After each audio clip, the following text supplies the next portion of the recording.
have a lot of achievements in squash, and all of those come down to dedication, passion, very hardworking, and you have to sacrifice. I woke up every single day, and this was the most important thing in my life. Training 6 hours a day, not taking days off, and I burnt out. And I never thought that I would retire before I'm world number one.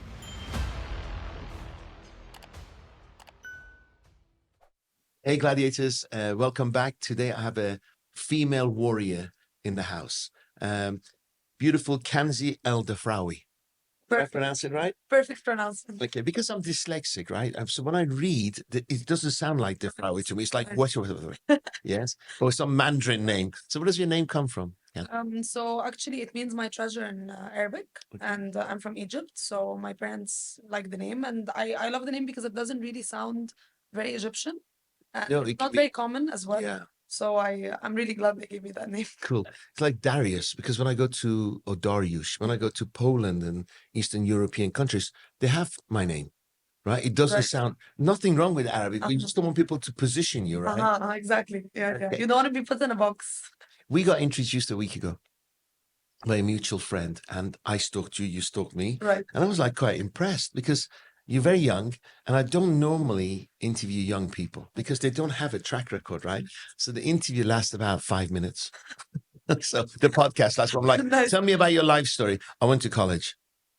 I'm good. That's it. Done. Done. Yeah. Yeah. How was college? That's as biggest guess as it gets. So, welcome. Thank you so You're a much. champion. You're a businesswoman. You have a story to tell, and you're a professional squash player. Do you still play professional? I don't play professionally. This is a story that we're gonna get into, why I had to stop and what brought me to, like, what kind of journey brought me to where I am today. Okay. I do play locally, and I still have the position of number one in the UAE, and I don't want to lose that. So I'm still extremely competitive. So how often do you practice? No, I practice a lot, like 4 Daily? times a week. Oh. I mean, not daily, but often. Do you do drills or do you play other people? Everything, everything. And how long does your practice session last? An hour and a half. Yeah. See, we're talking about this before we started the podcast. I relied on my fitness when I was young, and I never stretched before, never warmed down, cooled, nothing. I just came on court, played and left, and my body starts paying the price, right? My knees started going, my hips started going. So do you have a routine before you play, you stretch, you warm up? Yeah, so definitely. I mean, obviously, my routine was a lot more serious when I was an actual active professional athlete. I used to warm up for 45 minutes and I used to recover after that as well. My food was always counted. My training routine was very different, closer to a tournament than, for example, an off season. So everything was counted to the dot. But now, obviously, I'm not following that anymore. So my warm up is maybe like 10, 15 minutes. And then You still warm up I still warm up, religiously. obviously, but always. I always warm up and I always stretch, but it's not as serious as it was as a pro athlete. Obviously, yeah. Was there much money in it when you were So professional? unfortunately, squash is one of those sports that you cannot even compare it to tennis, for example, because the money is not a lot. But where I made most of my money was through sponsors. So I had deals with a few sponsors, and for example, they told me if you win first place, we'll give you a bonus. So the prize money itself was never that high. But then when you collect all of the Sponsorships. yeah, it's okay, but it's not.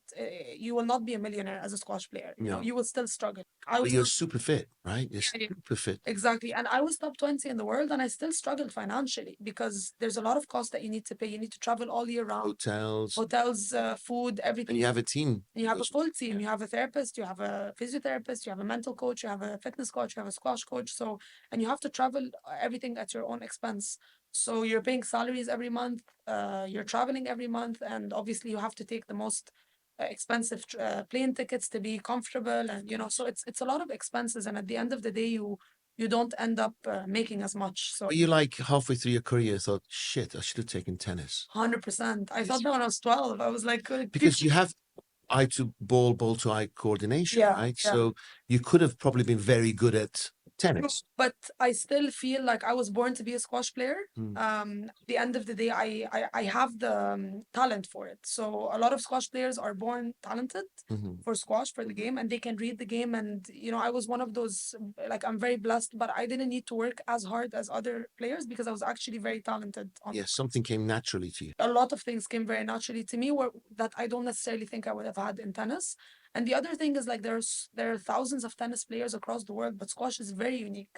And my game was very unique to the squash community in the world. So I have a very special game. Like if you ask anyone in the squash community, they can talk to you about my game because my game was very specific that no one can match it. Were you aggressive?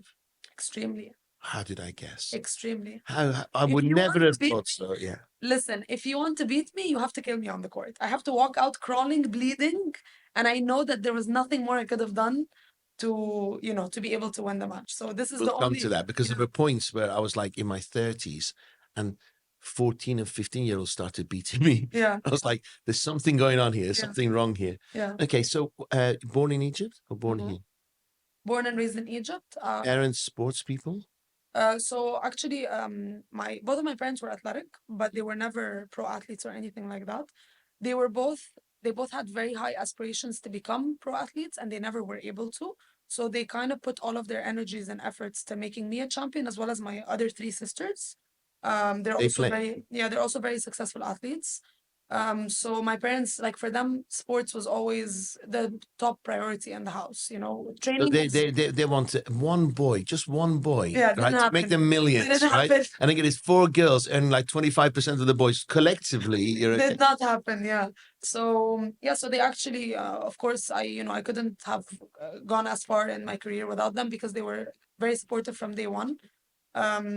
My dad supported me financially for many, many, many years across my professional career, and obviously they were the kind of parents who like did not miss a practice. Like they were always outside the court, watching me, always supporting me, and things like that. So Which was the one who actually guided you, helped you, your dad? they both guided me, but in different ways. My Wow. mom guided me in always believing in myself. I could do anything. I could beat anyone. I could be, and my dad always really believed in me and how far I could go. And he always supported me financially as well. So both of them completed each other in my growth in the You're sport. blessed. Yeah. What about your 3 siblings? What do they do? So the one who's just younger than me, she's also a squash player, but she quit earlier on. And the other two were gymnastics champions, and they actually went to the Youth Olympics. So Representing Egypt. representing Egypt. Yeah, so we're a very like athletic family in general. I was recruited to go play squash for college on an athletic scholarship when I was 17, and this is when I moved to the US, and I kind of broke free from Egypt completely, and I just went my own But path. squash is not as popular in US as It's Canada, right? Canada is very popular. no, I would say now US is more. They also have racquetball, don't they? Yeah, but now like America is really, really growing in squash, mainly because it really helps those kids. So for example, I'll give you an example. You have two kids, they're both brilliant at school, and they both have a lot of money. But how can they both get into Harvard? They won't be able to. Only one of them can get into Harvard, and that's the person who plays squash. So squash is that elite sport in America that's growing Really? constantly, and it's It's giving. counted as an elite sport. It's I would have counting as thought it's I would extremely have thought it was the other way around. I thought it was No. tennis was more elite than wow. It's extremely expensive. It's in all country clubs, and only the high privileged people can afford. But also, the reason why they're investing so much in their kids is because this is their selling Ticket point to get in. to get into Harvard and Yale and all of the Ivy League So schools. Harvard and Yale, they all have squash courts in there. And they have incredible teams and really, really big squash programs. Yeah, that's why I went there because, this is. Which university did you go to? So I was initially recruited by Yale, but then So you're quite smart. Debatable. No, I'm kidding. I would like to say that I'm smart, but basically I went You to like the way I said quite. I don't quite, think it's yeah. too big-headed, right? Yeah, exactly. So I actually went to a French high school in Egypt. So I grew up in a French international system. So when they recruited me in America, I was kind of confused because I was like, well, I don't even speak English very well. So why would you recruit me in America? But they wanted me to be their number one Because squash of your player. squash. Yeah. So squash was my biggest Were ticket. you sponsored? I was sponsored. Yeah, I had a lot of Did they sponsors. pay, no, by the university? No, Your no. dad had to still pay the fees. Yeah. My dad's still no. Obviously, at that point when I moved, I started making a bit of money. I started working and started financing myself. But so initially I was recruited by Yale, but then I decided to go to another college called Trinity College, which is also in yes. Connecticut. And the reason why I picked this college is because it's academically very good, but also they had the number one squash team in the country. And I didn't want to lose my squash. Yale was number 6 or 7. So I didn't want to have I didn't want education. Substandard team you Yeah, and then academics to consume me, and then my squash is going downhill because at What the did end you study? I double majored in international studies and French, and I minored in urban studies. So you speak French as well. Yeah, well, French is better than my English. I'm not liking you as much as at the beginning, right? Good God. And you got the looks as well. Jesus Thank you. Christ. Yeah. Actually, I hate you now. So amazing. You're a woman. And what was it like growing up as a woman in Egypt? And then suddenly, because I'm Iranian and I'm a man, right? So I guess it wasn't as much of a culture shock being a man in a boys' school. Does that make sense? Definitely. In the UK. But you're a woman in Egypt playing sports, which is again not as popular as it would be. And then you go as a woman, Muslim woman, you are Muslim, right? I'm Muslim, and I was the only Arab in my whole university. What year was this? 2012. Okay, so what was the experience for you? Honestly, in the beginning, it was the biggest culture shock for me was surprisingly the academic side. I didn't realize how easy college was going to be compared to my high school because my French system was really intense. So I went there with, I really thought I was going to stress about academics and things like that. But honestly, assimilating to the English culture and the language and the English system was like the American system was very easy. Obviously, the first couple of months I was culturally shocked in a way. I mean, obviously, my university was very gated, so all the parties were there. There was a lot of like fraternities and sororities, and the drinking culture is very big, and the partying is very big. So I kind of took a bit. You have to say lots of no's. I'd say lots of no's, and I was going there for a very specific goal. I wanted to be a very good student and an amazing athlete. You don't drink, you don't smoke. Didn't drink, didn't smoke, nothing. Now you do? No, I don't drink and I don't smoke. Obviously, I'm an athlete. Why are you getting a twitch when you're telling me that? Are you telling me the truth? Of course. You hesitated there. Are you sure? Okay, we'll get it off the record. Yeah, later. So so basically, when I went there, I went there with a very specific goal. And the best thing about me being the only Arab and the number one squash player there is, surprisingly, everyone in the community supported me. I never faced any kind of discrimination. No prejudice, nothing. Nothing, because people admired me there. They thought I was, no one came there as a freshman to play number one. I was number one in the country. I never lost a game in the NASH Cup division. So people actually admired me. So for example, when I told my friends I didn't want to go out, for them it's like, oh yeah, of course she's not going to go out because she needs to sleep and wake up and kick people's asses on the next day. Yes. Yeah, they were justified. I still found a very good balance to have an amazing social life, to go out without drinking, I still had fun. I still had a lot of fun. I did the full experience, and I still believe till this day those were like the best 4 years of my life in a way, because I really got to know myself. I've developed in so many ways. And the best thing, honestly, was the independence, because leaving my parents' house at 17 and moving all the way to America is unheard of. And were you the first of the girls to leave Egypt? Yeah, for squash, 100%. And not for squash, just leave home. Yeah. In my Your family. Yeah, in my family, of course. But so it was hard for your mom and dad to let go. It was very hard for them, but they understood the value. They understood the educational value. They understood the everything. So for them, it was a no-brainer. And are they entrepreneurs, your mom and dad? No, my dad works for Hilton, so he's worked for Hilton his whole life, and my mom is an athlete, so she's just a mom and an athlete. So you're just very blessed, right? Yeah. Because most people have challenges in their upbringing. 100%. Cool. Yeah. So what about education? Has it served you at all in life? What do you think? Yeah. So basically, if you have children now, would you tell them to go to university, or would you say something else? Not necessarily. So I was actually forced to go to university. When I graduated high school, I was number 30 in the world. And I wanted to not continue academics anymore, and I wanted to go full-time pro. And my parents said, absolutely not. And I was begging them, and I was like, I'm 17 and I'm 30 in the world. Let me be a full-time athlete. And they said, absolutely not. And this is why when the American opportunity came, they let me be, because they were like, if she doesn't do this, she's not going to get an education at all. So this was kind of the first thing that they forced me into, which of course I'm blessed. It was an amazing experience. But at the end of the day, when I finished university, I was like, okay, now is my time to shine. I finished high school, I finished university. No one is going to force me into getting my master's degree. So I'm just going to go full-time pro, and no one can talk to me anymore. And I did. But after I went full-time pro, so this is where it gets a bit sad. So I went 2 years of being a full-time professional athlete, and I used to live in the US. You did a US tour. US tour. Okay. Living there, being based there, I had an incredible team, something I could never dream of. So when you say team, who? team. So I had 3 squash coaches. I had 2 fitness coaches. Where'd they come from? How did you find them? All based in the US, but they were How did international. you find them though? Well, They found you? well, the squash community is very small, right? So you know the best. Yeah, but then there's some crappy coaches, there's crappy managers. How did you qualify them at such a young age? No, like one of my coaches was Natalie Granger, for example, who was the former world number 1. Another one was Chris Walker, who was the former world number 3. They're very known people. So I knew that those people would be the best to work with me. Now the thing is, when I had a team of 8 people and I was working around the clock, and I wanted to be world number 1. When I graduated, I was number 28 in the world. And I said, I will give myself 1 year to become world number 1. First mistake I did, because you cannot put those kind of deadlines on. You're only going to get disappointed, right? Of course, and this is exactly what I did. The leap was too much in such a It was too much. I put so much pressure on myself, and I acted like winning or losing a match was the end of the world.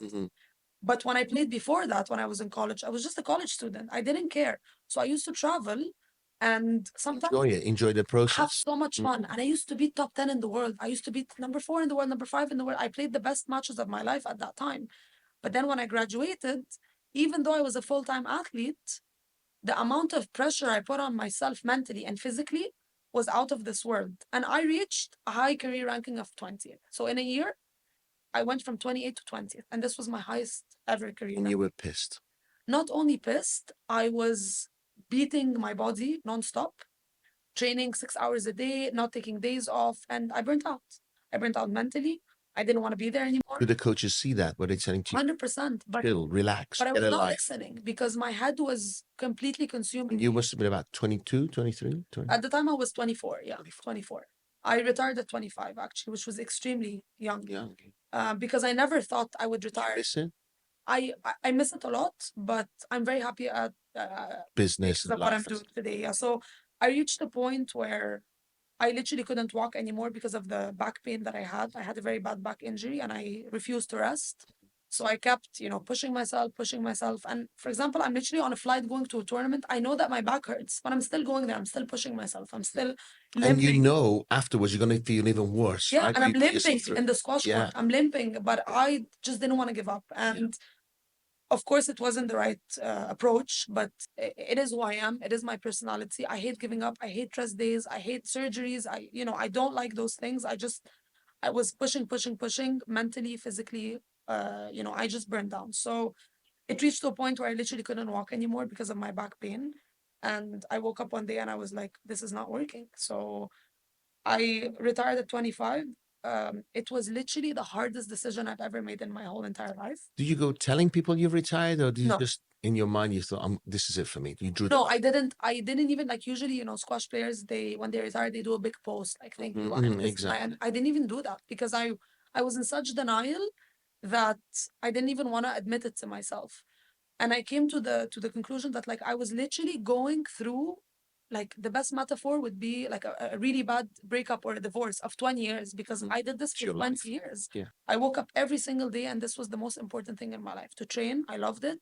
I was traveling the world and I never thought that I would retire before I'm world number 1. It was never an option.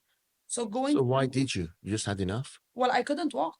My back injuries go. The injury just and mentally as well. So it's both because at the end of mentally the day, you can overcome, but injuries maybe there's something permanent like arthritis in my knees, for instance, right? I mean, my injury, honestly, I could have gone through surgery and I could have recovered, but I was just mentally on the edge, broke, and physically broke, and it was just not working anymore. And you were in the States? And I was in the States, yeah.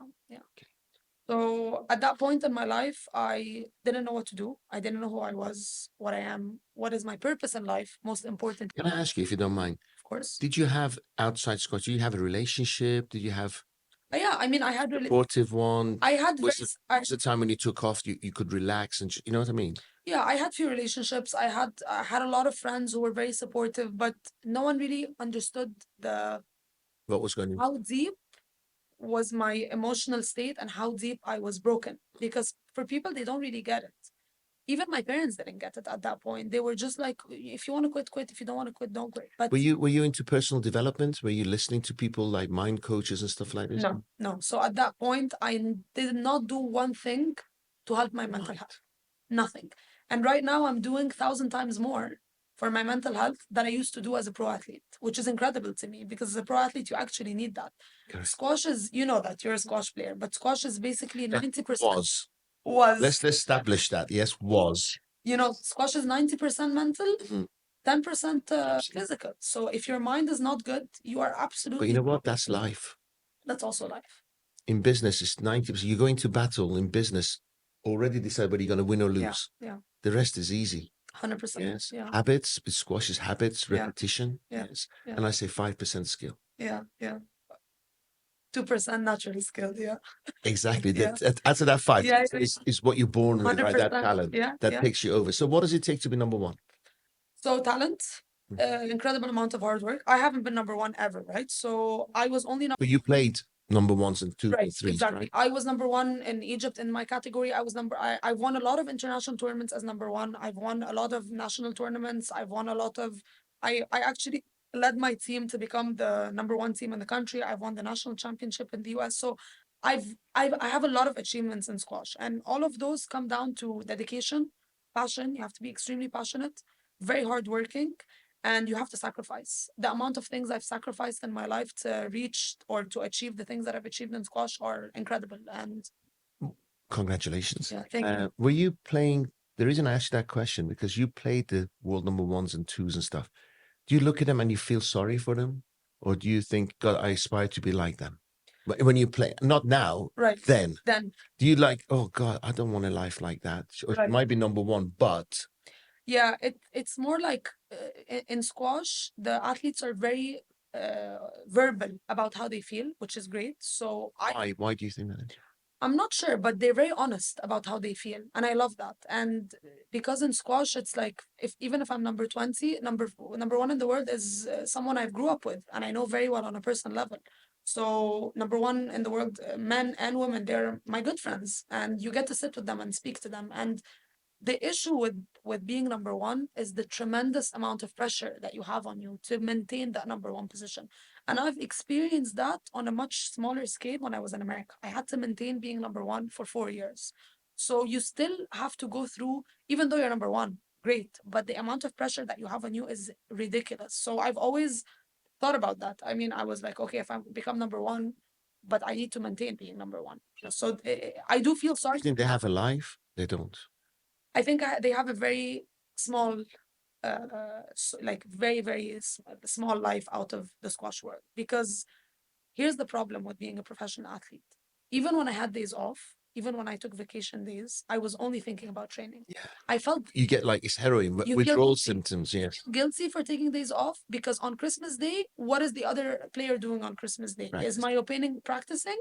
If they're practicing, why am I here having a holiday dinner? You know what I mean? You can't even eat because it would affect the then weight. you feel then you feel guilty for eating. Then you feel guilty for this. You feel guilty. I know exactly how you feel because my body's a temple and I can't eat. I'm joking, but I like the way you just keep that serious face. Yes, Sure, yeah, my body's a temple. believe I you. have to watch what I eat all the time and drink and And smoke. I don't smoke or drink. So wonderful. Tell me, Egypt. Why is squash so big in Egypt now? Because when I was your age, it was Pakistan. Right. Yeah. Now, Pakistani teams don't seem to be anywhere these days, and it's suddenly Egypt's. Why the shift? Yeah. So the Khans were ruling the world. At the time. 100%. So the peak moment that changed the squash, literally revolutionized the squash in Egypt, is the moment when there's basically an all glass squash court. So this all glass squash court, they remove it and they put it in different parts of the world, and people play, and there's a huge audience. And this all glass court, they brought it in front of the pyramids in Egypt, and they had. I remember. Yeah. I remember. What year? Oh my God. 1990s, right? Yeah. So they brought that in front of the pyramids, and the president was there watching the tournament. Correct. And an Egyptian guy called Ahmed Barada, he's retired now, and he president who passed recently, right? Exactly, Mubarak. And Ahmed Barada came second place in this tournament. And when that happened, Mubarak said, I'm going to invest. Not only I'm going to invest, but everyone really saw hope in Ahmed Barada being a champion. So it started, this is how it started initially. Wow. It started that people actually believed in the sport, believed in this huge vision and this amazing dream and things like that. And governmentally speaking, it was very supported. Every club in Egypt has squash courts. Every single, like, you literally cannot walk inside one club without squash courts. So this is how it started. And then after that, the squash game in general in Egypt, it's not taught by the books. So for example, if you go to the UK, it's literally ABC books. Everyone plays the same. The game is, you can read the UK British people, they have the same exact game. But you're more artistic, you're more creative. Because the coaches, they let the kids come up with their own games. Personalities, right? Personalities. Every single squash player is an artist in Egypt. But if you go to the UK, you cannot even differentiate people. Everyone plays the exact same. In Egypt, everyone is an artist. Everyone plays UK, differently. it's machines. Machines. Yeah. Even in the US, machines. In the US, they rely on their fitness. In the UK, they rely on their consistency. In Egypt, they rely on their talent. Full stop. Interesting. So I actually enjoy watching Egyptian players because you know what they're going to come up with, what tricks, and it's very they're like the McEnroes of tennis. Does that make sense? Yeah. With natural talent, they're allowed to take risks. Yeah. They take risks constantly. You know what I mean? So you grow up with that sense of like your game is very spontaneous. You have a very you catch players off guard all the time. Exactly. But then when you play in Egyptian, it's a nightmare because both of you are just playing tricks on each other. Yeah. But also the other really big thing is the squash community in Egypt. So I grew up in an environment where the world number one was playing in my same club. The world number 1 and 2 and 4 and 7 and 8, they were all in my club. And I could just be like, hey, can I please play with you? And he would. And they're down to earth. They're not arrogant. Or really, I would be like, hey, can you play with me? And the world number 1 would enter in the court with me and play with me 3 or 4 Who games. are number ones now? So number Egyptians? Well, the Egyptian lost it last week, but yeah, I mean, the world number 1 female, 1 and 2 and 3 are female right now. And males, out of the top 10, you have 6 that are Egyptian. Who's number one? Like number 1 is a guy from Australia? His name is Diego Elias. And he keeps changing because now they're changing rankings every week, not every month. So literally every week you have a world number 1. South American sounds like. Yeah. He's from somewhere there. So you have the first 5 guys, they keep changing with each other every week. So it's very unpredictable. But the other thing is obviously you like, for me, for example, I was 12, 13 years old and I grew up against those legends of the game. So you want to be like them. You aspire to be like them. And I believe that I can become like them because we're training in the same club. We have the same coaches. We have the same. That's the standard they set, right? Yeah. That's it. So but then if you go to other countries, you have way above. Maybe one. Yeah. Maybe one. And that one has very specific circumstances. He trains alone in a club. He has his own team. You don't really get to interact. You don't really get to play with him.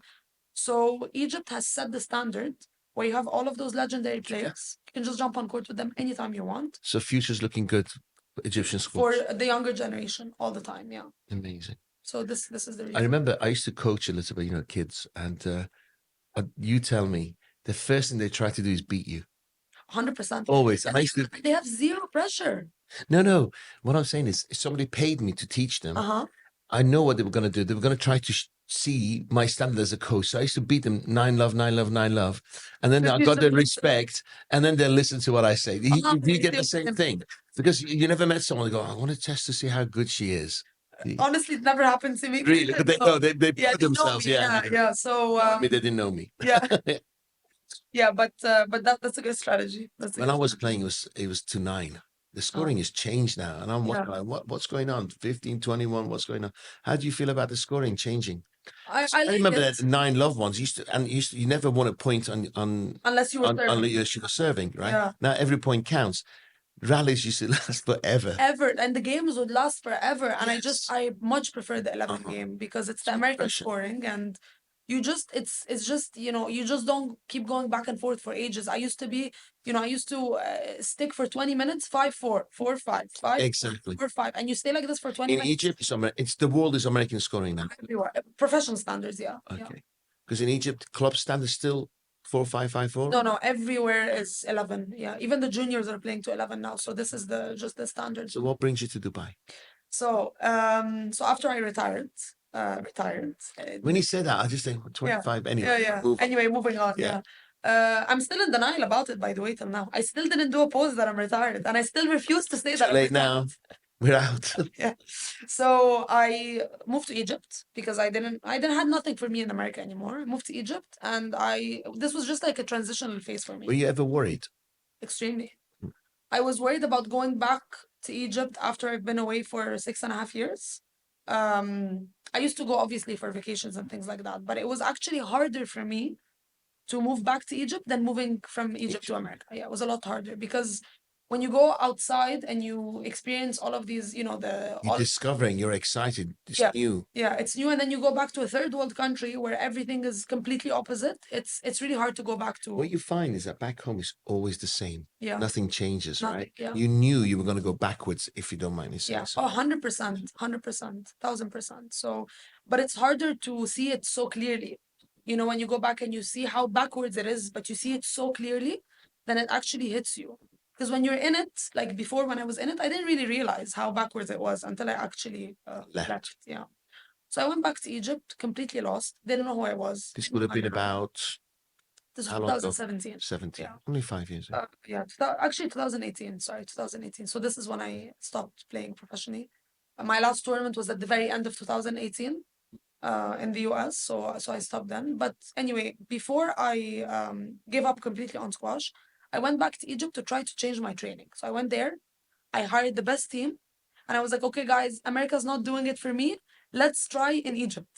She didn't officially retire. You just left America. I just gave it one I left, but I knew that I couldn't. limping away into Egypt. Yeah, yeah. Yeah. I was just in denial. So I tried with the best team of coaches in Egypt. And then I traveled to my last tournament professionally, which was the US Open in America. And then after that, I faced it. I was like, look at yourself in the mirror. Don't blame people. Don't blame the teams. This is you, 100% on you. And this isn't just not working anymore. So after that realization, I was completely lost, completely broken, did not know who I was, what I am, what is my purpose in life, what am I going to do next? And never even in 100 years imagined that I would leave squash this early. For me, I was going to be world number one for the next 10 years. You know, I was never going to leave squash. So it was very hard on me. And I started doing random things, working, going to an office job. But still, I'm shocked. I'm like, I graduate from America. I have an amazing degree, and I have an amazing degrees in education in general. I'm a professional athlete, and I'm sitting in an office with random people who are doing random jobs for a random company. So you actually tried start a job. You tried. Okay. Yeah, tried a job in marketing, and I was completely not there, like physically there, but mind wise, I'm just It wasn't you. You were just going through a process. Yeah, it was just going there every day, and I'm just like, what the hell am I doing with my life? This is not who I am. I don't want to be here. I'm not the one to take like my first salary was equivalent to like 500 dirhams at the time. So I was like, I'm not the one to make 500 dirhams per month and to sit in an office from 9 to 5. I did it for a few months, and then I woke up one day and I was like, okay, this is not for me. I'm not the one to do office jobs.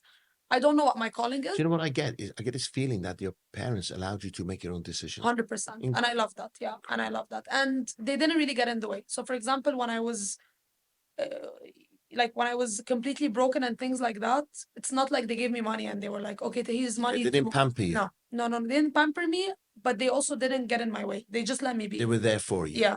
So when I was struggling financially, I didn't ask for help, even though I could. I did not ask for help. They didn't offer help. It was what made them so forward thinking? What made them such great parents? I'm not sure. I'm not sure, actually. And also, the two of them brought together. Does that make sense? Yeah. You can get one who's old-fashioned, issues with childhood, but it seems I think it's because I was very independent from a very young age. I don't think it was more. I don't think it's them. I think it's me. And you coached them. I coached them because I didn't give them a choice. I didn't give them a choice to say no about America. So after four of you, you're the most strong-minded. 100%. They're all in Egypt now, and they're living very traditional lives. You know, they're following the regular. They're happy. Yeah. You're the one who stood out. Rebellious all the time. So I don't think it's them. I 100% think it's me. Okay. I kind of didn't give them I didn't give them a choice about moving here as well, moving to Dubai. So I woke up one day, I was like, okay, this life is not for me. I thought about what I could do next. So Dubai was the perfect opportunity because it was a very good combination between America and Egypt. It's westernized, it's developed, it's very clean, it has a lot of expats, but it's Law and also order, safe. safe, very like career-wise, amazing, things like that. But at the same time, it has the Arab culture, it's very close to home. So I thought to move here. Now, what I did is I literally came here with absolutely nothing. So I did not have money, I did not have a place to stay, I did not have a job, I didn't know a single soul here. I just literally took a plane and moved here. And the rest is history. Tell me, where'd you stay? Yeah, so How did you get your first opportunity? What did you do? so basically, it's a funny story actually. I landed with the equivalent of 180 dirhams. Okay, this was all I had. And it was Ramadan, but even though I fast, I did not fast that day because You're traveling. I traveled. Yes. So I landed and I was, really hungry and I wanted to get a coffee and breakfast and things like that. So I went to Pré à Manger, which is just a regular breakfast spot. It was at the airport. And I got a coffee with almond milk because I'm lactose intolerant. I didn't realize that they were gonna add 15 dirhams on top, and the sandwich So like 50% of your total is almond. money's gone on the sandwich. Yes. So this was 90 dirhams. So I literally had 90 dirhams left, and this was just enough to get for a cab to get me somewhere. And Oh, you took a cab, did you? yeah, I took. Well, You what won't am I take a gonna metro, do? would you? Yeah. I didn't even. I Have standards. of course, even if I'm broke, I need to have standards. Yeah, exactly. So yeah, I mean, I started. Where'd you go? Where'd you get a cab to? I found I actually took a cab to Dubai Mall with my suitcase and I was walking around trying to see what am I gonna do with my life. I was honestly mind blown with the country because I came here but 10 years ago. Yeah, you were awestruck. So How it's changed. How it's it changed a lot. I just love all the new buildings. energy is amazing. People say American dream. I think it's the Dubai dream, to be honest with you. I think here people come and you have a much bigger chance of making it if you actually work hard. Do you know the only thing is numbers aren't that big. Yeah. It's actually still a small city. Yeah, 100%. That's the thing. It's definitely the energy is amazing, the positivity, the money is here. It's just not that big. Yeah. If you look at it from one end to another, it's 20-minute drive. For sure. But I love And in between there's a lot of desert. Yeah. But my favorite thing about Dubai is how accessible things are. So if I want to have a meeting with one of the sheikhs, this is actually possible. Yes. If I want to have a meeting with the CEO of Nike, this is actually possible. So things are a lot more acceptable. We have to have a conversation about it because I think it's easy for you. So how would you have access to the CEO of it's accessible. Adidas? I'll tell you an example because for here in the MENA Most region, people will even try. But it's a sheikh, it's this, you're never going to work for me. So because in between you and the CEO of Adidas, let's say, there's only 3 people. There's not 1,000 people like in any other country. As you know, the funny thing is, as a professional athlete, I did not have one main known sponsor. As a retired athlete, I have my own signature racket with my own signature on it. I have 4 actually. I was sponsored by Under Armour. Like the opportunities are ridiculous, way more than when I was a professional athlete. And that's why I find incredible about the UAE because the difference. They celebrate. Yeah, I mean, if I want to meet the CEO of Adidas, I have to go through 2 people, 3 maximum. If you're in America and you want to go through the CEO, No chance. Like 0 18 months. So this is what I mean by accessible. Obviously, you have to work hard and you have to be persistent and you have to follow up and you need to find the right people and things like that. But if you do, you really can get to work. What was your first job? My first job, I went to D3.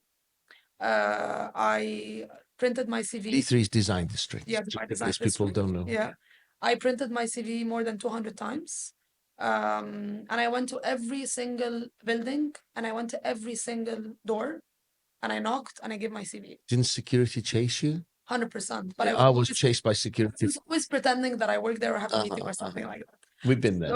So I went there. I was knocking on every single door, giving my CV, things like that, and nothing worked out. But I also saw that they were taking my papers and putting them in the bin.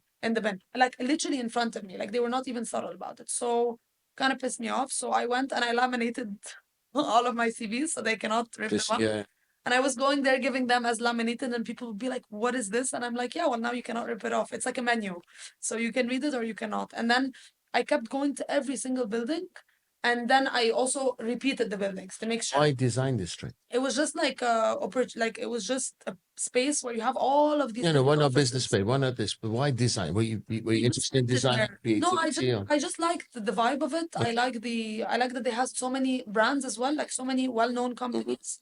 And it was just a good place to wake up every morning and go there so that I can, every day you have 25 different offices. So it seemed a bit more accessible to me. My first job, I worked as a sales. So how did you get that job? They called you? So I went there, walked, the CEO was there. So she's like, actually, let's have the interview right now. She was super impressed. She's like, honestly, the fact that you came in right here and you gave me this laminated CV for me is incredible. So she liked it a lot. I had, this was a part-time job because she couldn't offer me a full-time position for the first She 6 was a months. designer of clothing. No, she was basically like she was a consultant and she was offering consultancy services for companies, and my In job the design business, fashion business. yeah, in the fashion business, exactly. So I was going out and selling those services. So this was my first job, and then I got another job at the same time as a social media agent, which was ridiculous. I hated it, but I was doing these two jobs, and then I added, because obviously these two jobs didn't even pay me 2,000 dirhams a month. So I added squash coaching. I was coaching, and because people have courts in their buildings, it's very common here. Yeah. So I was coaching squash and also teaching French because I obviously fluent in French. So I had 4 jobs. And out of all of those jobs, working from literally 7 a.m. to 11 p.m. every day, I was making 4,000 dirhams, even though I had 4 jobs. So it was still 4,000, about $1,200. yeah, exactly. Yeah. So it was, a month. A month, yeah. So it couldn't even pay one rent. You know what I mean? So it was. Do you share accommodation? Yeah, I at the time I stayed with 2 of my friends. They were very supportive at the time, so they really supported me, and I helped them out in different ways. I helped them like with fitness and with food plans and things like that, just to get by. But yeah, this was my start. But even though I always felt lost in the city of giants, I knew that I'm gonna make it somehow. I didn't know how, but I knew that I'm the kind of person. You continue doing the same things. Will get somewhere. I knew it. So this happened. Then I stumbled upon the events industry. I realized that I'm extremely talented at events, which I had no idea. It's the type of job where you don't need to sit in an office. You're always on the ground. You have a lot of authority. You need a lot of leadership skills, a lot of communication. Tell me what you mean by events. So who would be your? So basically, I worked as a freelancer. Yeah. And I would work, for example, on really big events like the African Cup of Nations or Special Olympics or Formula One. Was it always sports events? Not necessarily, any conferences, gala dinners, whatever. But I realized that I'm very good at delivering events from A to Z. So I did that for a while, and I'm going to keep asking the same before we go to this. So tell me about your first event. Tell me what was your part? Did they come to you and say, "Hey, we've got this stadium packet"? What did you actually? No, my first event was the Special Olympics. Okay. I loved it because I love the idea of the impact that it has on the people of determination. So I was very, very invested. Special Olympics is run by the government, right? Yeah, in Abu Dhabi. Okay. Yeah. In Abu Dhabi. So how did you get the contract? How did you? So I just saw the opening on LinkedIn, and I harassed every single person on the team to get the job. And when I got the job, unfortunately, I have to say it because I have to be honest, I pretended that I knew what I was talking about. Doesn't matter. I pretended that I had experience, yeah, but obviously I didn't. They saw something in you, right? Yeah, they saw, and competition was really bad. Fake it till you make it, right? And I mean, funny enough, after I finished the event, the people that I was reporting to, they told me, we knew that you had no idea, but we believed in you. So so this was my first event. So what did they do? They gave you a budget and said, like, yeah, you take care of everything. You take care of. So I took care of all the routes. So there was the torch run, and I did the logistics and the operations of the torch from A to Z. It was a 7 months project, very intense. Work day and night. Get paid well. Get paid very well. And then I realized that the events industry actually makes money because I'm a freelancer. I'm not a full-time job. And I had a very good reputation in the industry. So for the next year and a half in Dubai, I was just working day and night on events, from one event to the other. Self-employed. Self-employed. Literally, I would finish an event. I would already know the next 4 events that I'm working. So you have like contractors working for you. Yeah, exactly. Yeah. So and then after a year and a few months, I was like, this is great. I'm making money. I have my own apartment. I have my own car. I'm financially stable. This must be only about 2.5 years ago. 2 years exactly. Yeah. But then Corona hit. Yeah, and then Corona hit, exactly. But then this is exactly what happened. So when Corona hit, I realized, because I spent a lot of time alone, I was like, okay, this is an amazing career and I'm making money and everything is great. But there's something huge missing, passion, right? I'm not passionate about events. I'm doing it for money. There are 1,000 of events managers out there, but how many squash players are out there? 0. So I realized that the passion is missing. And at the end of the day, I have 20 years of experience in squash. So you still had a passion for squash. 100%. And you, all the way through, you kept playing? I kept coaching. Okay. I kept coaching, and I realized that. Which actually deteriorates your game, doesn't it? Oh, of Coaching, course. yeah. But I loved making a difference in those kids' lives. I really did. And even though here it wasn't, when I started coaching here, it was literally unheard of. Squash was not even on the market here. So I realized very quickly that at the end of the day, success and money in a different career are not what I want in life. I want to make I want to make a social impact. I want to make a difference in people's lives, and I'm not going to do that through events. And squash is what I have. This is And my you want to get paid. and I want to get paid, obviously. But You're not a charity, right? of You're a course, but business. at that point, I wasn't even thinking about money because I had saved a good amount to stand on my own 2 feet. So I realized, I was like, you know what? As soon as Corona ends, I will 100% open my own squash academy. But until then, I'm going to do market research. So I spent 5 months doing an extensive amount of like market research. I was like, okay, well, there's a big problem here. You have, the UAE has how many nationalities? More than 200. But the main nationalities for squash, UK, Pakistani, Indians, Arabs, Egyptians, all of those people are literally dominating the UAE. And you also have the resources. Every single every single residential building has courts. Every single club has courts. Every single hotel has courts. Squash courts are literally everywhere. Universities, literally everywhere. So there's a huge gap. How come squash is not even talked about here? It's unheard of. You have all of these experts and all of the resources, but there's no bridge between them, right? There's a huge gap. So I did that, and I realized that okay, if I launch my own squash academy, it's actually going to be super successful. The other thing is I'm the only one who has credibility in the UAE. I'm the only ex-professional athlete. I'm the only female leading in sports in that sport. And at the same time, no one can beat me here. So I have so much credibility, and then my achievements speak for themselves. So this is my time to shine. So I took all of them. I took one more event, took all of my money, and went to open the squash academy.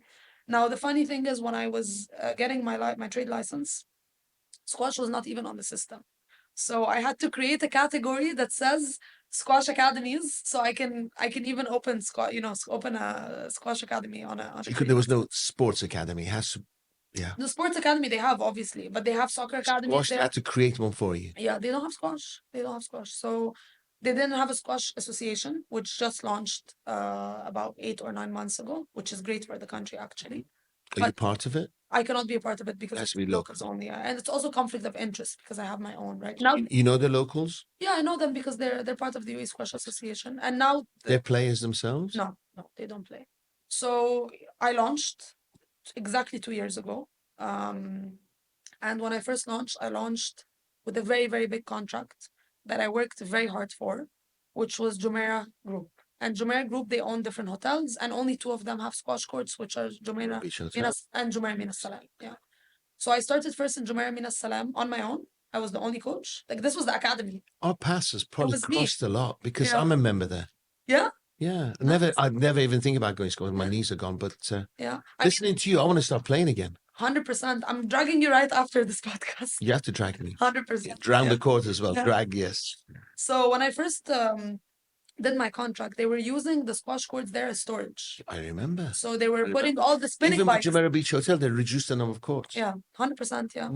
So I started there, and it was just me. And I started with one small boy who was 5. And this was the start. Now, today, we've expanded in 7 different locations across Dubai and Abu Dhabi. We're expanding in Fujairah and Ras Al Khaimah next month. And I have more than consistent 500 clients. And I have a team of 14 coaches. And I don't even set foot on court anymore because the business is so big. 14 coaches are full-time or they're contractors? 11 of them are full-time, 3 of them are part-time. Now, the thing is, I was working 8 hours a day on the court. I was coaching everyone. I was very invested. You're a business owner. Now I have to manage the business from outside.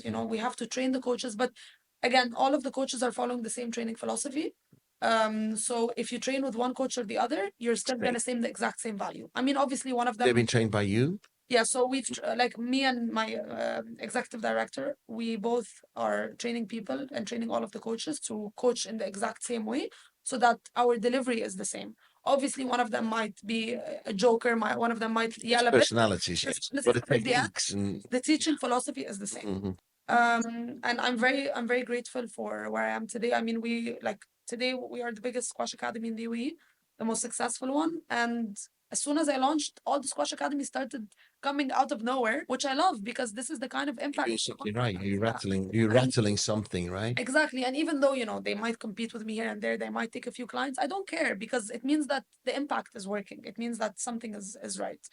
Now, the other thing that we do that is very impactful is other than just a squash academy, we are not just a regular squash academy. What I wanted to create is, I mean, how it's not a cult, but it's basically a very, very, very, it's an environment that's very focused on community. So when you go there, you're not just walking in and taking a squash lesson and leaving. No, you're actually walking into your second home. There's an incredible amount of positive energy. Everyone is wearing, when I said cult, I was joking because everyone is wearing the same t-shirts. Everyone is playing with my signature racket. Their branding is everywhere. It's a cold. It's literally a cult. Yeah, it was a good call. Yeah. So I like that. And we cater to people from all ages, so and all levels and all backgrounds. So if someone comes in pregnant, or if you have an injury, or if you want to lose weight, or if you want to become a pro, if you're 4 years old, if you're 6 years old, we literally cater to everything. So we've created different programs that cater and fit every single person in the You do UAE. group classes as well. Everything, group classes, we do professional tournaments, international camps, and things like that. Now, the things that I really focus on my academy as well is the kind of social impact that I can have locally, but also internationally. So what can I do that's different than one-on-one and group classes? It's obviously events, because events are, they're very impactful It's socially. something that's easy to you.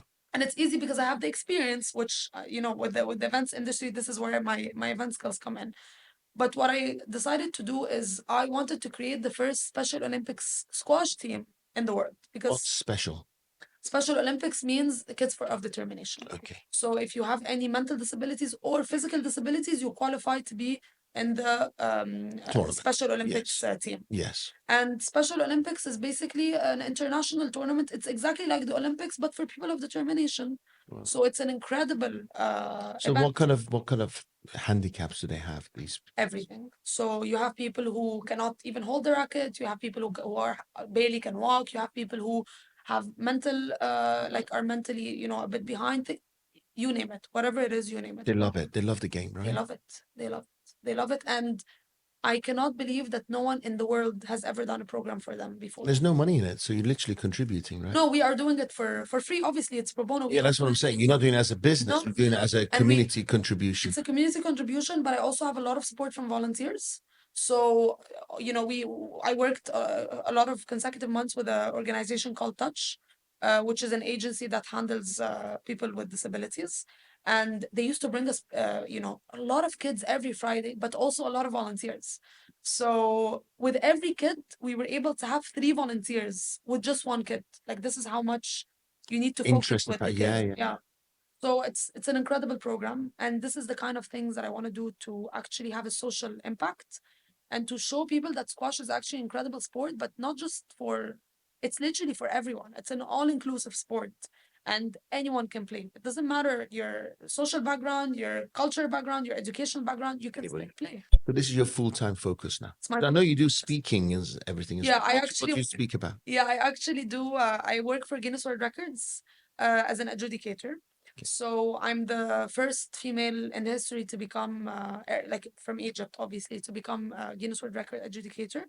And what that means is I am the official judge for the record attempts across the MENA. You must be busy around here, right? Yeah. Dubai first, Dubai this, Dubai that. So. Yeah, especially with the UAE, because they have an insane amount of records. They do records all the time. And they pay you for this? Yeah, it's paid per day. I've been with them 3 years. That's good. And Great yeah, publicity also, right? it's great. I make I incredible noticed connections. you had the twins. They're brother and sister. Oh yeah, the They're not tallest twins, are they? siblings. Not the They're not tallest twins. siblings. Yeah. It's brother and sister. But yeah, so basically the Guinness World Records is an incredible job. It's taught me a lot about public speaking, about having confidence. I've been on huge stages. I've given certificate awards to incredibly high people in society, whether they're You speak in front of kids mainly? so for Schools? yeah, so I do motivational speaking for schools, for kids. I always like to speak about my journey because, I was in a place where my life was going in a very specific direction, and then I hit rock bottom overnight.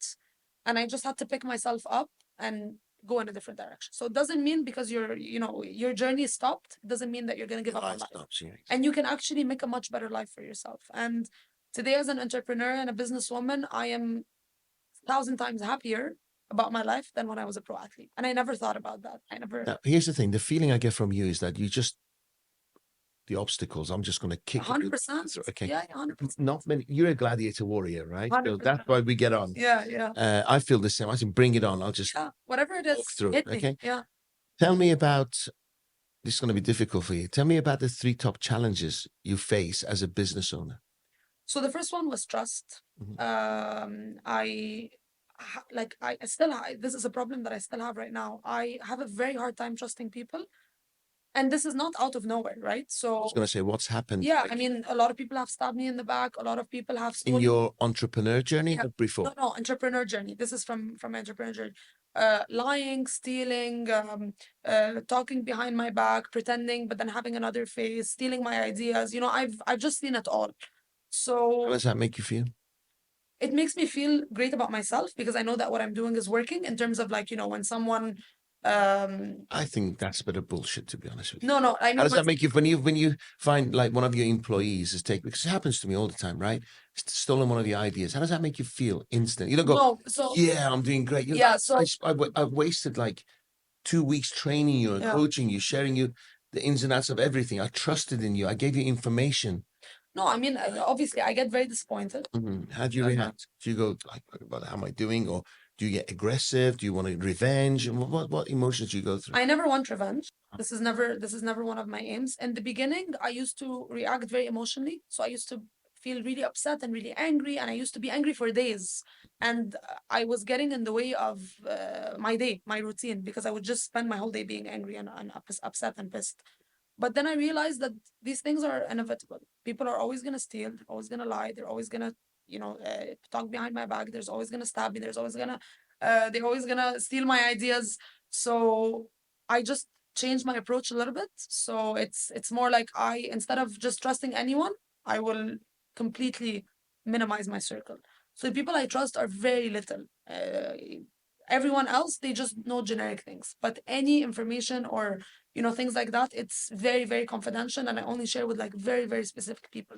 So it taught me to reach that point, which I'm very happy about. When I'm meant to tell you, it makes me feel great about myself. It just in terms of what I'm doing is working. I have enemies because what I'm doing is working. I have rivals that want to stab me in the back because what I'm doing is working. So this is what I meant when I said I feel great about I know myself. what you meant. I'm just saying that's at the end, right? After Yeah, you the look end. back and you think, yeah, those downtimes were worth it because I learned so much. But that's us judging the past. But during the process, it hurts. 100%. Hurts. So this is the first one. The second one is the biggest challenge is to actually be heard. Because even though I told you here everything is accessible and things like that, at the end of the day, I'm a girl, I'm a Being woman taken seriously. at all. And I'm only taken seriously when people actually are forced to listen to me in a way. So this is the kind that it gets very frustrating. So I'm not taken seriously. The sport is not taken seriously, and my career is not taken seriously a lot of times. So in order for me to make that happen, it's a very big challenge. And then once the person actually listens and understands or comes to visit the academy and things like that, they're like, we understand We now. get it now. Yeah. But to get to that point, 10 times harder effort to get. it's very hard. It's very hard. And then the third thing is I'm running the whole thing on my own. So, at the end of the day, I keep making a lot of mistakes. And this is the challenge because I don't have mentorship. I don't have a mentor. I do have a lot of support from people who can guide me, who can advise me and things like that. But at the end of the day, the big decisions I'm making on my own. So I've made a lot of mistakes in the business ever since I launched. It was my first business. And I find it very challenging to run a whole empire on my own without having a mentor. So I would say this is my third challenge. Who helped you with your thank you? Who helped you with your legal documents when you're dealing with big Everything was companies? myself.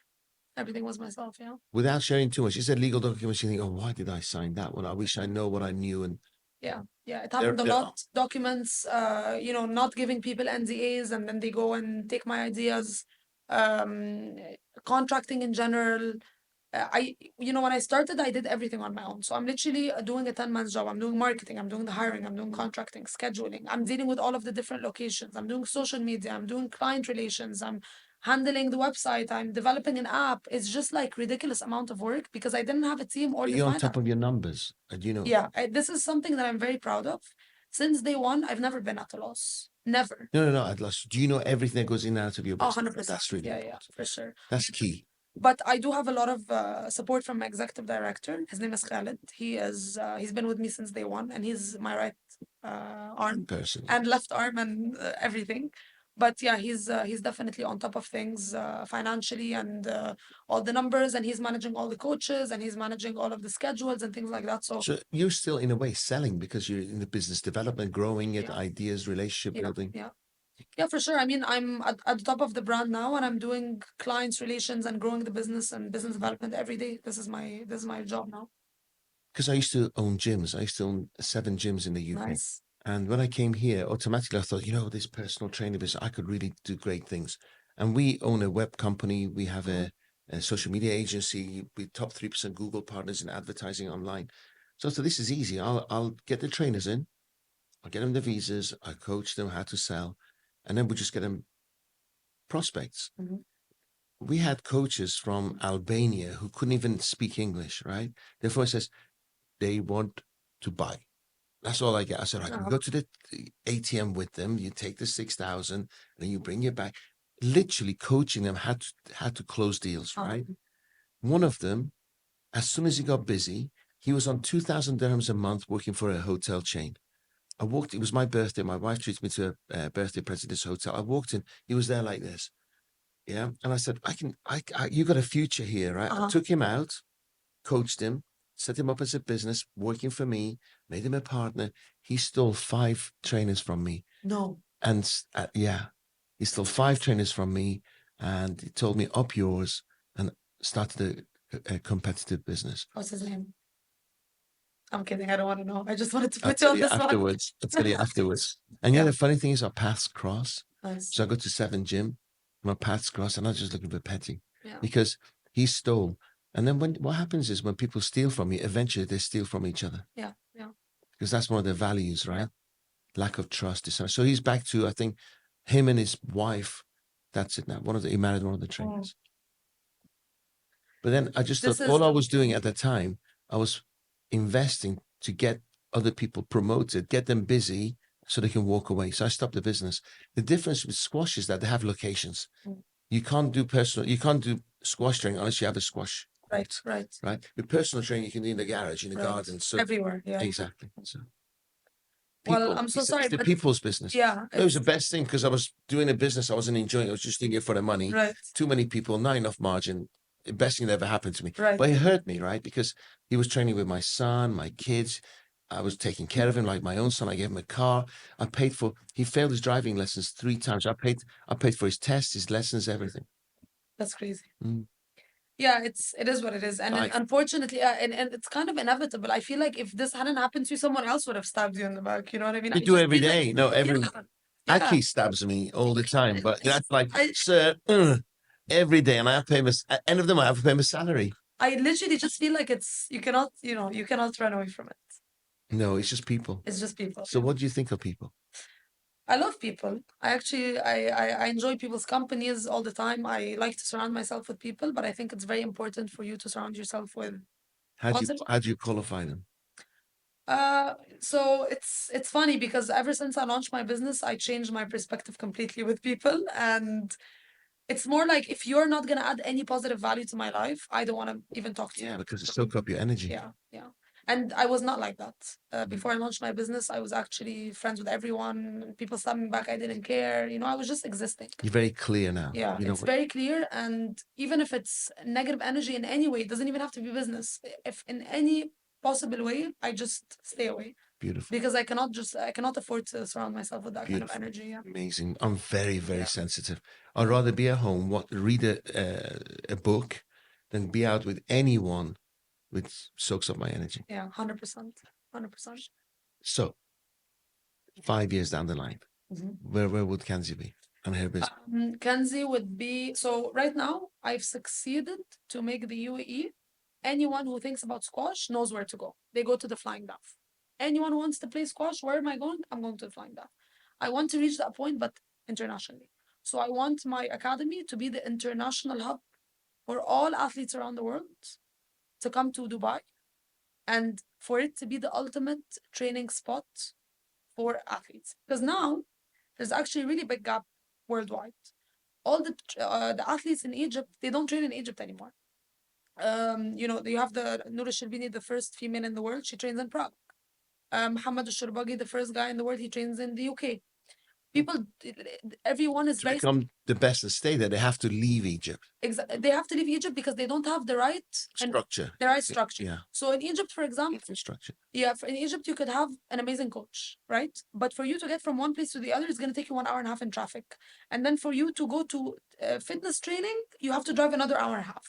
And then sponsors are not that great because now there's inflation and you get paid in Egyptian money, and it's worthless. Worthless. So at the end of the day, Egypt is a struggle right now, even though you have the best coaches, but also the best coaches are leaving. Correct, because employment's outside. Exactly. And what I've noticed in the international structure of squash right now is people are following the coach. So you have one of the best coaches in the world right now. He's in Prague. Everyone is there. Prague, you would never thought. Yeah. And by the way, the courts are ridiculous, but just because he's there. Wow. So everyone is following him. It's a nice city, though. It's an amazing city. I've been, yeah. My favorite. But at the end of the day, those athletes are struggling. So the number ones, I can guarantee you, the number one squash player is struggling. There is no convenience, and Dubai is all about convenience. So what I want to create, which I have already started, but I've started with top 100 players. I have 3 of them right now. They're based in Dubai. And what I do is I offer them accommodation, I offer them a car, I offer them a meal plan, and I offer them free training. So as a professional athlete, you have all the resources that out of your pocket. Out of my pocket. I know you got business. Yeah. It's academy's you, right? So. Of course, yeah. So they drive 10 minutes. They're at the courts. They have unlimited access. What's in it for you?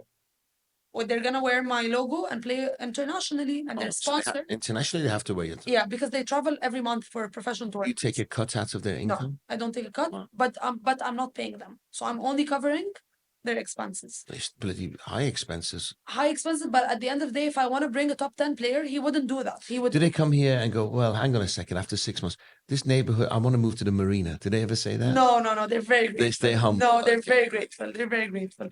So, and this program just launched. I haven't even hit 6 months. It's been 2 months. You got 3 people already. I have 3 people. And the good thing about this is it started to already make a boom around the world, because every athlete who's in the top 100 would only dream to have such a setup. You have free fitness training, you have free gym access in the best locations in the UAE. Yes. You have free squash training. Membership at Jumeirah Beach Hotel is like 50K a year. Yeah, it's ridiculous. You have free squash training with one of the best coaches in the world. You have a meal plan, you have food, you have accommodation, you have a car. What more can you want? You know what I mean? So it's an incredible deal. You're going to have to be in Prague 24/7. It's freezing cold. Exactly. Yeah. And you don't have to be in Prague. Well, I want to tell you this. I will actually charge you when you approach me for this to wear your shirts when I'm playing squash. Okay? There will be a fee. 100%. I'm not cheap. 100%. Just want to tell you that before we start. Good. Okay? Done. Agreed. Yes. Agreed. You tell me off the record how much. Yeah. You see if you can afford me. Yeah. So yeah, I want to be the ultimate hub in the Beautiful. world. Amazing. Globally. Any person who wants to become a pro athlete or wants to just play squash, they know where to come. What do you think of paddle tennis? So a lot of people think that paddle is the enemy sport, but I disagree. I think paddle is, I think people who play paddle are completely different clientele than squash players and vice versa. Paddle is a lot more social. You play in fours. You don't need to be fit to play. You don't need all bounces back up. You don't need to be super intense. You don't, you don't need to be aggressive. It's a lot more. It's social. It's a lot more social. Yeah. And I think people who come play squash a lot more interested, a lot more aggressive. Even, by the way, I get a lot of amateur people, but they go in and they want to train. They're very serious about their training. So my 15-year-old wants to play. He loves squash. Okay, and I went to coach him, and my wife said, Dariush, you're a bit of an embarrassment, actually. You were hobbling around the court. Don't He's do that. training you. Yeah. No. I still train him, but because he's not that good at all. but I was a little bit better than him, Uh-huh. but I couldn't run across the court. So he wants to start. What would you suggest for a 15-year-old? So He's got deadly enthusiasm. He can barely hit the ball, but he's really enthusiastic. great. So the first thing that's very important is that the kid needs to actually want to play and not come He by wants force. to play. Because this is the big problem that we have right now. A lot of parents force their kids into playing and the kid doesn't want to be there. Yeah. And it's useless. My other one doesn't want to play. Yeah, so if he doesn't want to First play, one's got a passion for it. actually, if he doesn't want to play, I would recommend to come once because that one time will be, it will set the tone. And then a lot of people change their minds after once. But if the kid consistently doesn't want to play, there's no point. For a 15-year-old, I always suggest to do a combination of serious training and fun training. And that being said, it's serious training, which is one-on-one. So that can be 2 or 3 times a week to start off with, and then it can increase as we go. But also fun training in terms of we need to fit him into a group of kids that are his level. And they could be different ages, but they're the same level. And they come In Emirates Golf Club, do you have kids of that similar age? in every hotel I do. Uh-huh. Yeah. So I'm a And member there. I can bring him in.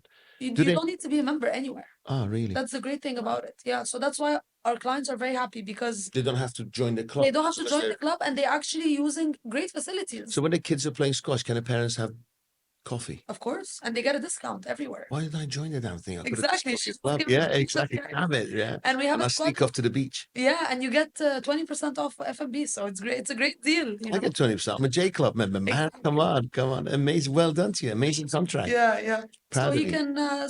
So yeah, and then we find him a group of kids to train with. So he's doing a combination So of both when do we start? today. Okay. We'll Yeah. exchange details with him. 100%. Get it organized. Yeah, yeah, for sure. Can't wait. Yeah, yeah. Really enjoyed having you here. I have no Thank idea. I'm you. going to look at the clock for the first time. What time did we start? I have no idea. 10? We started at 10, an hour and 20 minutes. Really nice. I didn't feel it at all. I felt Let's like do it we again. spoke for 10 Let's do this again. Let's meet every 100%. 3 months and catch up and 100%. go live. Yeah. Just before we end, I want to add one more thing because this is actually my proudest achievement. Oh, this is why you came here. This is literally why I came here. All right. So when I landed here, that I told you I had my coffee, my almond milk coffee, and I wanted to create the first UAE national squash team in history. And I didn't know how I was gonna do that. I didn't know when. I didn't know the journey that I was gonna go there. But today I am finally creating the first UAE national squash team. It got approved. Man and women. Man and women Wow. got approved. It's going to be Emiratis only. Wow. And it focuses on the young generation. So it's only people between the ages of 5 and 10, because these are actually people who can Future. be coachable, who can become Wow, champions. that's cute. So this is my proudest Do you have achievement today. anyone actually interested yet in? So we open registrations. We're taking information of all the people who are interested, and we launch in June. So we're launching in. So how do about people 3 weeks. know more about it? Oh well, it's everywhere. We have press releases. It's on social media. We have, I do a lot of interviews like that, and the UAE Squash Association is. Did you say it like this? Well, this one is very. It's very This is specific. the It's top. okay, Right? Be very careful what you say. Don't just put me in the bucket of everybody else, right? That's so this. true. This is So not going to go true. out. The other day, Edit this part out of the. I'm going to video. tell you something funny, okay? Actually, it happened yesterday as well, but we can go for it. Anyway, I've new opticians. I lost my quite expensive glasses for reading on the plane. So I come out and I'm really pissed, right? Oh, God, it cost me a fortune. So I'm walking down Mall of the Emirates and a new Italian glassware place has opened up. So I go in and I had to wait 10 minutes to even get a hello. Okay. And the whole place is empty. I'm like, you spending millions on rent. Anyway, that's Okay. That's. I'm gonna have a that's tantrum. awesome. That's not the point, right?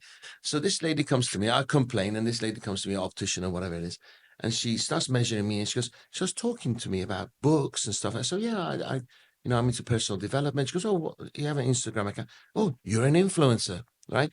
I'm looking at her, my back's to the shop, and she goes, let me call the manager. I'm like, no, and then she calls the manager. Okay. The manager comes over, and I'm like, oh God, and you could tell he's thinking. She says, oh, he's an influencer, right? He's thinking, I want a discount. Of course, because he. Yeah. Because he of course. thinks I'm there going, I'll only I'm buy an glasses, influencer. I'm an Yeah. influencer. So his attitude towards me was really shitty. Okay. So he turns around and says to me, right, if you're an influencer, you want this and this. I'm going, hang on a second, I don't want this guy, I'm happy to pay full price. I'm justifying myself, right? Of course. And the guy says, you have to contact our marketing department, send your information. They will do, You're like, I don't want that. I don't want that, right?